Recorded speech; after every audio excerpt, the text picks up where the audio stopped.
अच्छा ये बात बा। मरते हैं मुझ पे मेरे हैं लाखों सनम। मोबाइल है सारे चुंबक सब आते मेरे पास ना बुलाते हैं हम। मरते हैं मुझ पे मेरे हैं लाखों सनम। ऐसे ही चलती रहो तुम सही जा रही हो। क्या ऐसे ही चलती रहो तुम सही जा रही हो। अच्छा बाजारे चा बाजार में ये रानी कुमार में भतार वाला मजा उठा रही हो। बाजारे चा बाजार में ये रानी कुमार में भतार वाला मजा उठा रही हो। हाँ तब का अच्छा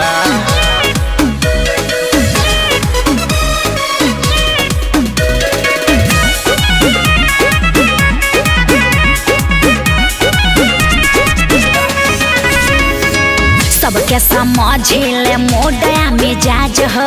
हमारा जवानी के अलग बराज अरे हो। चूस गईले तो हर जूता जवानी तब बिक रहल बा तो हर जूठा जवानी। चीज ऐसन बा हमेशा बिकते रही। हमार सर गइल बा का। सबके समझिले मोडया मिजाज हो। हमारा जवानी के अलग बराज अरे हो। चूस गईले तो हर जूता जवानी तब बिक रहल बा हर जूठा जवानी। धीरे धीरे ट्रैक पे तुम अब आ रही हो। हाँ। धीरे धीरे ट्रैक पे तुम अब आ रही हो।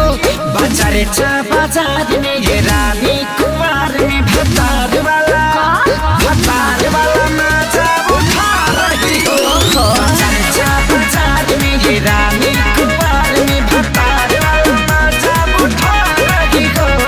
अरे टाइम बा उठावे दा। कातना ले उठाइबू आ कातना लोग के उठाइबू।